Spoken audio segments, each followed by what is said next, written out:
Hello hi friends, అందరికీ నమస్కారం. పెళ్లి భోజనం లాంటి రుచి రావాలంటే ఇంట్లోనే గుత్తి టమాటా మసాలా కర్రీని ట్రై చేయండి. చాలా మంచి గ్రేవీతో చాలా రుచికరంగా ఉంటుంది. అన్నం, చపాతీ, రోటీ, పులావ్ ఇలా ఏ కాంబినేషన్లో అయినా సూపర్ టేస్టీగా ఉంటుంది. ఈ గుత్తి టమాటా మసాలా కర్రీని ఇంట్లోనే చాలా ఈజీగా చేసేసుకోవచ్చు. ఈ ఒక్క కర్రీతోనే రైస్ మొత్తం తినేయచ్చు, అంత టేస్టీగా ఉంటుంది. అలాగే టమాటాలు ఎక్కువ రోజులు నిల్వ ఉండాలంటే టిప్స్ కూడా చెప్పబోతున్నాను. అలాగే టమాటా అనేది మనం మార్కెట్ నుంచి తీసుకొచ్చినప్పుడు ఉన్న టేస్ట్ అలానే ఉండాలంటే, రుచి మారకుండా ఉండాలంటే టిప్స్ కూడా చెప్పబోతున్నాను. కంప్లీట్గా చూడండి.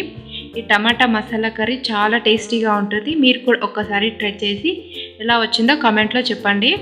బ్యాచిలర్స్ అయినా ఈజీగా చేసేసుకునే విధంగా కర్రీ అయితే చేయబోతున్నాను. ఈ వీడియోను కంప్లీట్గా చూడండి, ఎక్కడ స్కిప్ చేయకుండా. ముందుగా అయితే 3 చిన్న ఆనియన్స్ని పొడుగా సన్నగా కట్ చేసుకోవాలి. ఇలాగా సన్నగా కట్ చేసుకోవడం వల్ల మనకు ఆయిల్లో మంచిగా ఫ్రై అవుతాయి, అలాగే టేస్ట్ కూడా బాగుంటుంది. ఇక్కడ నేను మీడియం సైజు టమాటాలని ఒక 250 గ్రామ్స్ వరకు అయితే తీసుకున్నాను. ఇలా మనకు చివరి భాగాన్ని అయితే కట్ చేసుకోవాలి. ఇలా కట్ చేసుకోవడం వల్ల గ్రేవీ అనేది మంచిగా లోపలికి వెళ్ళి కర్రీ అనేది బాగుంటుంది. ఇలా గుత్తి వంకాయకైతే ఎలా కట్ చేసుకుంటామో అదే విధంగా ఈ టమాటాలను కూడా కట్ చేసుకోవాలి. ఇలా 4 భాగాలుగా కట్ చేసుకోవాలి. ఇప్పుడు స్టవ్ ఆన్ చేసుకుని ఒక పాత్ర పెట్టుకొని ఒక 2 టేబుల్ స్పూన్ వరకు అయితే పల్లీలను వేయించుకోవాలి. మంటను మీడియం ఫ్లేమ్లో పెట్టుకొని పల్లీలను బాగా వేయించుకోవాలి. అప్పుడే టేస్ట్ అనేది బాగుంటుంది. ఇలా బాగా కలిపేసుకుంటూ కలర్ అనేది కొద్దిగా చేంజ్ అయ్యే వరకు బాగా కలుపుకోవాలి. ఇలా కాస్త పల్లీలు అనేది వేగిన తర్వాత కొద్దిగా కొబ్బరిని చిన్నగా చాప్ చేసి తీసుకోవాలి. అలాగే 1 టేబుల్ స్పూన్ వరకు ధనియాలని, అలాగే ఒక దాల్చిన చెక్క, అలాగే 4-5 లవంగాలను తీసుకోవాలి. అలాగే 2-3 ఇలాచీలను కూడా తీసుకోవాలి. కొద్దిగా సాజీరా తీసుకున్నాను. ఇలా ఒకసారి బాగా మొత్తం మంచిగా కలిపేసుకోవాలి. ఇలా మసాలా మొత్తం మనకు ఇందులోనే వేస్తాం కాబట్టి ఈ మసాలా అస్సలు మాడిపోకుండా వేయించుకొని పక్కన పెట్టుకోవాలి. ఇప్పుడు అదే కడాయిలో ఒక 2 to 3 టేబుల్ స్పూన్ వరకు అయితే ఆయిల్ వేసుకోవాలి. ఇలా ఆయిల్ అనేది కాస్త హీట్ అయిన తర్వాత ఒక 2-3 బిర్యానీ ఆకులను వేసుకున్నాను. ఇలా బిర్యానీ ఆకులు వేయడం వల్ల కర్రీ టేస్ట్ అనేది బాగుంటుంది. అలాగే మనం ముందుగా చాప్ చేసి తీసుకున్న ఆనియన్స్ని వేసుకోవాలి. కాస్త కలర్ అనేది చేంజ్ అయ్యే వరకు బాగా ఫ్రై చేసుకోవాలి. ఇలా బాగా కలిపేసుకుంటూ ఫ్రై చేసుకోవాలి. ఇలా ఆయిల్లో కాస్త ఫ్రై అవ్వడం వల్ల టేస్ట్ బాగుంటుంది. మంటను అనేది మీడియం ఫ్లేమ్లో పెట్టుకొని మనం ఆనియన్స్ని ఫ్రై చేసుకోవాలి. ఇలా క్యాప్ పెట్టేసుకొని ఒక 2 మినిట్స్ వరకు ఆయిల్లో ఫ్రై చేసుకోవాలి. మనం ముందుగా వేయించి పెట్టుకున్న మసాలాని ఇప్పుడు ఒక మిక్సీ జార్ తీసుకొని మిక్సీ జార్లో వేసుకొని క్యాప్ పెట్టేసుకొని మిక్సీ పట్టుకోవాలి. కొద్దిగా వాటర్ కూడా వేసుకొని మెత్తని ప్యూరీ లాగా అయితే మిక్సీ పట్టుకోవాలి. ఇలా ఈ విధంగా అయితే మెత్తని పేస్ట్ లాగా అయితే మిక్సీ పట్టుకోవాలి. మసాలా అనేది మనకు రెడీ అయింది. ఇప్పుడు ఆనియన్స్ కూడా కాస్త కలర్ అనేది చేంజ్ అయ్యాయి. ఇలా ఒకసారి బాగా కలిపేసుకోవాలి. ఆనియన్స్ అనేది కాస్త కలర్ అనేది చేంజ్ అయిన తర్వాత కొద్దిగా పసుపుని యాడ్ చేస్తున్నాను. అలాగే టేస్ట్కి సరిపడా సాల్ట్ని కూడా యాడ్ చేసుకోవాలి. ఇలా ఒకసారి అయితే మొత్తం బాగా కలిపేసుకోవాలి.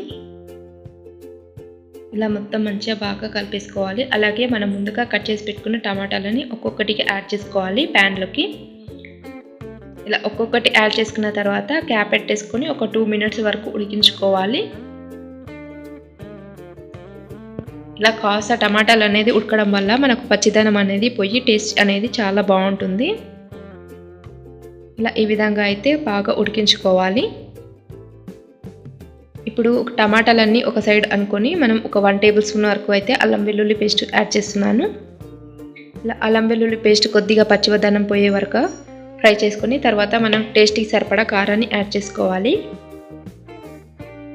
ఇక్కడ నేను ఒక 2 టేబుల్ స్పూన్ వరకు అయితే కారాన్ని యాడ్ చేస్తున్నాను. ఇలా టమాటాలు అన్నీ ఒక సైడ్ అనుకొని ఇలా ఒకసారి బాగా మొత్తం కలిపేసుకోవాలి. తర్వాత కారం యాడ్ చేసిన తర్వాత టమాటాలకు బాగా పట్టే విధంగా బాగా కలిపేసుకోవాలి.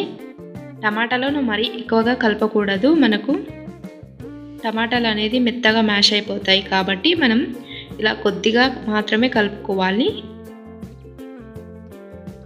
ఇలా కారాన్ని యాడ్ చేసుకున్న తర్వాత ఒకసారి మొత్తం బాగా కలిపేసుకొని మనం ముందుగా మసాలా అయితే ప్రిపేర్ చేసుకున్నాం కదా, ఆ మసాలాను అయితే యాడ్ చేసుకోవాలి.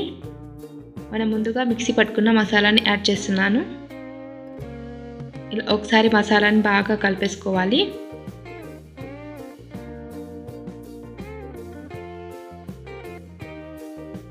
ఇలా మసాలా మొత్తం ఒక 1 మినిట్ వరకు ఫ్రై చేసుకున్న తర్వాత క్యాప్ పెట్టేసుకొని అట్లా ఒక 2 to 3 మినిట్స్ వరకు అయితే బాగా కుక్ చేసుకోవాలి.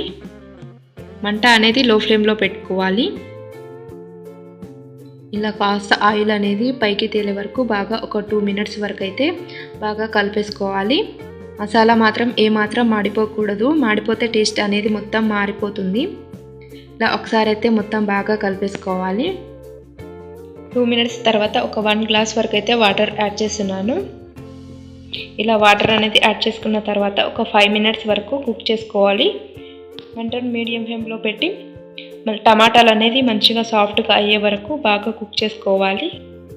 టమాటాలు మనకు ఎక్కువ రోజులు నిల్వ ఉండాలంటే టమాటాలు మనం మార్కెట్ నుంచి తీసుకొచ్చినప్పుడు మనకు చివరి భాగం ఉంటుంది కదా, తొడిమె భాగాన్ని పైకి చేసి నిల్వ చేసుకొని ఉంటే టమాటాలు అనేవి ఎక్కువ రోజులు నిల్వ ఉంటాయి. అలాగే మనం టమాటాలు మార్కెట్ నుంచి తీసుకొచ్చినప్పుడు ఉన్న టేస్ట్ అలానే ఉండాలంటే మనం ఫ్రిడ్జ్లో అయితే టమాటాలు పెట్టకూడదు. టమాటాలు ఫ్రిడ్జ్లో పెట్టడం వల్ల టేస్ట్ అనేది కొద్దిగా చేంజ్ అవుతుంది. టిప్స్ అయితే నచ్చితే ఫాలో అవ్వండి ఫ్రెండ్స్. కర్రీ అయితే కాస్త దగ్గర ఉంది. ఇప్పుడు ఫైనల్గా అయితే కొత్తిమీరని యాడ్ చేస్తున్నాను. అలాగే ఒక 1 టేబుల్ స్పూన్ వరకు గరం మసాలాను యాడ్ చేస్తున్నాను. ఇలా ఒకసారి మొత్తం బాగా కలిపేసుకొని సర్వ్ చేసుకోవడమే. ఉత్తి టమాటా మసాలా కర్రీ అనేది రెడీ అయింది. వీడియో నచ్చిందా? మరి ఆలస్యం ఎందుకు? లైక్ చేసి సబ్స్క్రైబ్ చేసుకోండి. అలాగే మీ ఫ్రెండ్స్ అండ్ ఫ్యామిలీ మెంబర్స్కి షేర్ చేయండి. మా వీడియో కనుక మీరు ఫస్ట్ టైం చూసినట్లయితే సబ్స్క్రైబ్ చేసుకొని అలాగే పక్కనే ఉన్న గంట సింబల్ని ప్రెస్ చేయండి. Thank you for watching this channel.